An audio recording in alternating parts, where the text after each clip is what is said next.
It's very loud because, of course, Thomas Blug is loud again. And then those guys from Houston Kettner over here. The frickin' Houston Kettner people! Way too loud! We're trying to work here! It's unprofessional! They're my buddies. So, we're here with the people from Toob because they use tubes, which is, this is a speaker apparently. So, you went to the local hardware store and had an idea, right? Well, actually my father, he... that man over there? Yeah, I went to a construction site and I stole a stretch of this because I felt that the 10 or a 12-inch driver would be fit inside, and that was a jackpot. That was 12 years ago. So all this time we have been developing this. We've been on the market now for a year and a half. And you stole it from a construction site? Yes. I love that story. My kind of people. So you can clearly see that they're not trying to hide what this is. This is a pipe, right? Yes, it's a combination of pipe, of course an element, the driver, which in this case is a Jensen Tornado 100 neodymium element, which is extremely 12-inch, which is extremely light. So the total weight of this is the rock version with reflex tubes and the tail. So 4.6 kilos, and it's extremely durable. It sounds great. It's extremely portable, and it's probably is this unbreakable. standard? Yeah. Okay. Yeah. So you can put like a little lunchbox head or the boxes if you wanted that. One or two of them are good. Yeah. And then we also have a telescopic version. This is made with a 10-inch element, also from Jensen.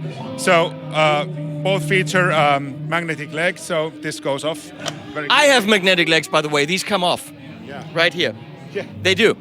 And then also for people who like to travel, if you travel by plane, you can put this into an overhead locker in a bag because this will fit. So even two of these you can probably manage. And let me see. So in the back, there's actually a piece of wood, I guess, here. Yes. Okay. And you plug in here. That's a 10-inch. Yes. So the rock model is ported from the back, and you pull this out. Yeah, you have to pull both sides like this. And all of our models, they feature parallel inputs. Okay. So you can always put a second speaker, just change the ohms in the amplifier. And also here is a jazz model, which is open back. So Well, this is open back. Yes, too, of course. But this is the Fully open back. fully open back with a 12-inch driver, so or element. So this is the jazz model. And how do they sound like? Well, the rock version is a bit more aggressive. It has more low end, and the jazz version and this telescopic version are really open.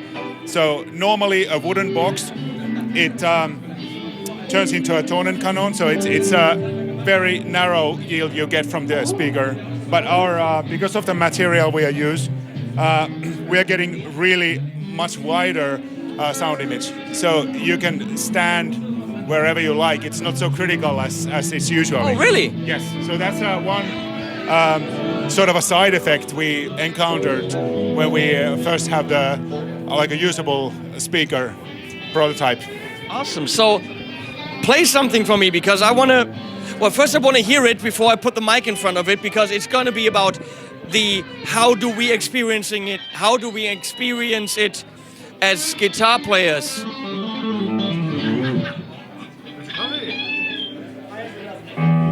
I'll be right back.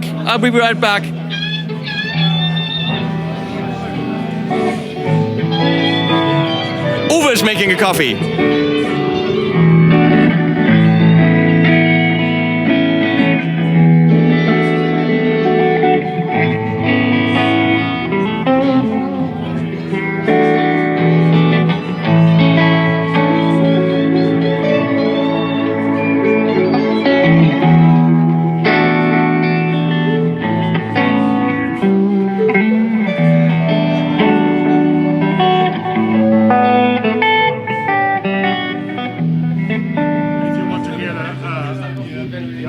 Sure. There's a tiny bit, right, there's one position where you have more piercing high end, which is where you're right in the beam. But other than that, it's pretty well dispersed, I would say. Okay, now you're hearing this one. We're hearing the jazzy version.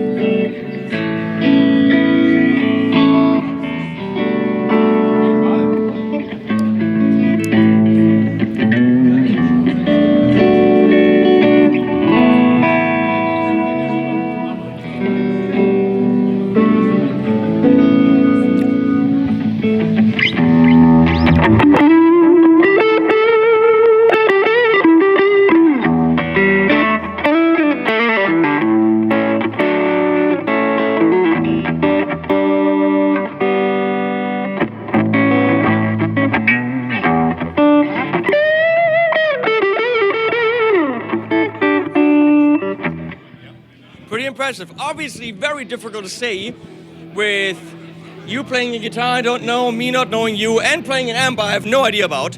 So talking about the sound quality, especially here, where we have to yell, it's very difficult. The concept is super awesome, but obviously that would have to be examined in a more quiet, known environment with an amplifier that, you know, one knows. Now, to our fortune, the Guitar und Bass magazine has made a test of these speakers, the jazz and rock, and the magazine should be out by the end of this month. So it's not ready yet, but we just saw the editor, and he told us that it's going to be out and it's on the magazine. And did he say that he liked it? He said that he never writes everything only positive, but I got the overly impression that he liked it. Okay. And he said that this is no match to a 4x12 with old Webers inside. Well, it doesn't try to be. No, it doesn't. Obviously, it cannot match a 412, and obviously, it's not trying to be. But it's also not killing you. No. It's not. This is very clearly. I mean, if I'm a jazz musician, especially, that sound is way more than I need. That's totally fine, and you're not gonna sell this to metal bands. It's not going to work. We don't have anything else in Finland, but when we do, we do. But we have sold 6 of these to Brooklyn jazz musicians within 1 month because they are using the U-Bahn all the time for going to work. So, yeah, if you're in the subway, this is killer. But if you're in Finland, this is for you, Vlad. I'm going to hook you up with Vlad from Catpic Studios. Has a great YouTube channel, and that's definitely a video that you should make because you're in Finland, he's in Finland, you guys should work together. He makes great videos. Vlad, talk to these guys, review this thing, because that makes total sense.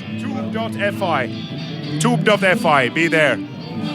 Someone said, not us, said that it takes a little time to get used to because the shape is so different and the sound is different, but different isn't bad. Different is just different. No, different is different. And sometimes if you get off the thought that you have to always compare it to something else that you had already, why do you always have to compare it straight to a 412 or something? Now the fair comparison would be to another 112, like Thomas's cabinet or something. But in all fairness, they must weigh at least double what this is, and they are bigger. And also the effect, our cabinet is usually louder than the wooden 112. Really? Because there's so much less air inside the cabinet. So that's what I believe is one of the cause, and we have very good elements. It also radiates through the surface, and the curved shapes makes it radiate in all. So the tube vibrates as well. It does not vibrate, but it causes a little bit of total reflections inside those ribs.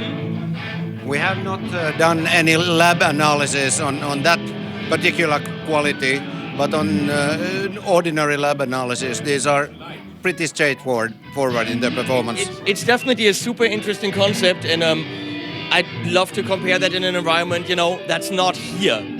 Because what can you tell? But you have to be in contact with us or then Liberty Music with Ernst Weinbach, who is the German reseller.